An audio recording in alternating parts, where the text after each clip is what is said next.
And the truth is that the tzaddikim never judged people. It was always the ketanim. Our religion, if I want to be frum, it says, don't judge other people. Have a done, as kol ha'adam l'kav zchus, means if I do judge, I should judge you l'kav zchus. So I'm very, very frum. My religion says I have to judge you l'kav zchus. I'm very frum. I judge you l'kav zchus. I don't really know how, what you did, where you're coming, which gilgul is this in? Is this a tikkun? Is it a punishment? I don't know. No, I stopped. I used to judge people. I stopped doing it anymore. And I don't want our religion. Yes, I'll go with Al-Tadanas Chavercha. I judge Nishka mention. I have enough time, and you know what? I don't want you to judge me because who knows? And everyone is judged on his level, and with the krechts you can break. You might be higher.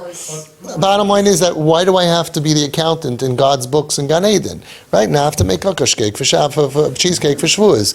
I don't have time. I'm not such a deep person. That's it. But I took off my glasses of judgment a long time ago. And the truth is, the tzaddikim who have good glasses, they're really always able to. The story of Reb Shlomo Mekarlin. Reb Shlomo Mekarlin was sitting and talking to somebody who everybody knew that he was one of the mamash of famous Russia. They were chayshid him for, I don't want to say in public, mixed company, the chet that he was doing, and that everybody knew about it. And one of the big chassidim at the time was Reb Uri Mistrelisk. Reb Uri Mistrelisk was known afterwards as the Saraf. He was a sharfa, and he was one of the future big tzaddikei hadar. And he was there, and he was like getting upset. Why is Reb Shlomo Mekarlin, the holy Reb Shlomo, who had Ruach HaKodesh, and he knew everything, and he's talking to this guy, and smiling, and being nice to him, and showing him ava, and love, and like, and all of that. What's going on over here? So I don't know how Reb Shlomo found out, if he saw him, or he just knew it in his machshava. That it's not clear. It could have been either. He called him over, and he said, go to the Beis Medrash, and wait for me. I'll send someone to call you. He basically threw him out of his house. So imagine what I would be thinking is, why do I have to leave? What did I do wrong? I never did any of these averos, and this guy's a low-life piece of garbage, and he's the one who has to, he threw out the Buri Mistelisk. The Saraf. He told him, go wait in Beis Medrash for me. He threw him out. Can you imagine? Why would you throw out the good boy? Throw out the bad kid. After whatever time, a half hour, 45 minutes, the Gabbai came, he said, the Rebbe wants to see you. He came back in, and Shlomo Mekarlin said, the mitzvah to love every Yid has no limit. It means every Jew. You were limited in your Ahavas Yisrael. You couldn't love him.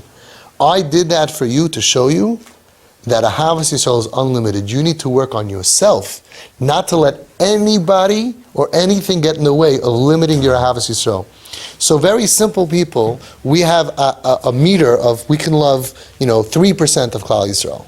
If you're not religious, we don't love you. And if you're religious, if you're a different community, we don't love you. And if you're not from enough, we don't love you. And if you're not this, and if you're not Hasidish, we don't love you. And if you're the same, with different Hasidus, we don't love you. Or if it's there's so many things. Don't let anything block your Ahavas Yisrael. Have a pure heart, like Reb Shlomo Mekarlin, like the Baal Shem Tov, like all the big tzaddikim.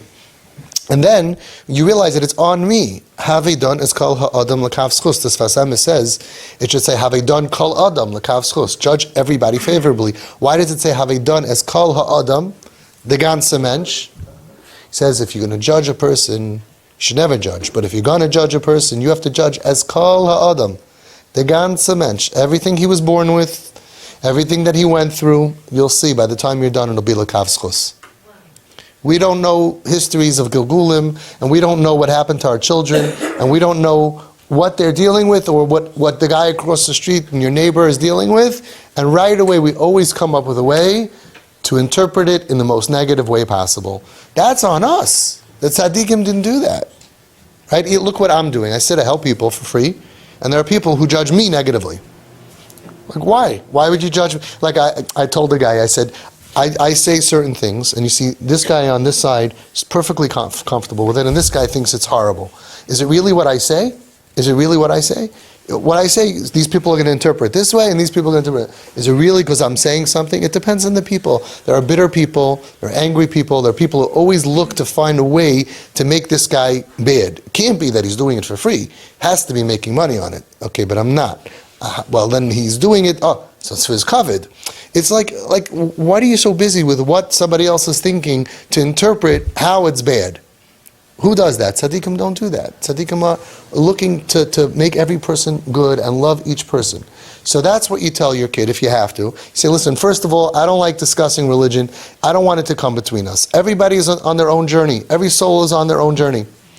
Okay? And I gave up judging people. I used to be terrible, you remember me? And they're going to say, yeah, I remember you. You used to judge my friends and you judged everybody. And then I woke up one day and I matured. I grew to the next level. Reb Shimon Bar Yochai, when he came out after 12 years out of the cave, Sarfu Asailam, Miktushasam, from his holiness. And like the Nesiv Shalom says, and then he realized that Bezeh Gufa Apkam, that, because Hashem didn't like that. Hashem said, would you come out of the cave to burn up my world?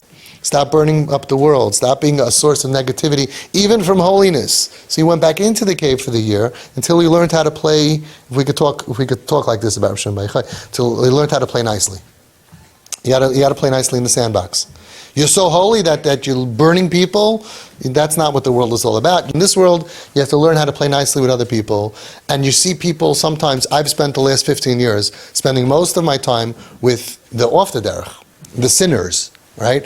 And I can tell you that what people think about them is totally false. They're so pure. They're so holy. They're so amazing. They have souls that don't stop. I've seen these kids, they get beat down to the bottom. As a kip that I know for a long time, and I would never. He started putting on tefillin now after everything he went through. I would never do it. Not shaykh. I know me. I'm not on that level to go through the hell of being suicidal and trying to kill myself, and then afterwards deciding I'm putting on tefillin. It's impossible. I could never do it. They have muscle that you can't even imagine, and Hashem for some reason is putting them through this kur habarzel, through this terrible, terrible stuff, because they are the ones who their neshama flickers, and they fight, and they will fight to come back home. I've seen kids who were written off for being weak, for being Bali Taiva, and I've seen them come back to Yiddishkeit and fight, mamish and fight. One of our kips here, just now in group, the kid is keeping Shabbos, and the friends are not keeping Shabbos, doesn't stare him. He's like, absolutely not, I don't care. His friends are still Mechal Shabbos. He decided 2 months ago, 3 months ago, I'm keeping Shabbos. I would never do that. If I was with a bunch of friends and I was a Mechal Shabbos and they were, where does the strength come from? He has a girlfriend. The girlfriend said that I'm not so happy about this new Yiddishkeit thing. Her parents are not TP, so and he is TP, right? So she's not getting the kiruv, and he is.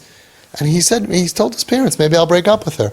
You're going to break up with the girl who's been with you for 3 years and who you love so much. You're going to get married because she doesn't want to be as frum as you. You're giving up your life for God. It's mamish mesiras nefesh of giving up your whole life. You who is so far away from Yiddishkeit, and you're going to go ahead and say, well, it takes time. They're here 5 years, 6 years. You want a fast pass, right? We got it. Easy pass, fast pass, right? So, bottom line is, I've seen, and I just want to tell you as parents, don't worry about their neshamas and don't worry about their journey. You do what you need to do. You need to do what you need to do to make sure not to react wrong and not to respond wrong and to be calm and to give the medicine and to do everything you need to do. Zar zichnish for them. Don't worry about it.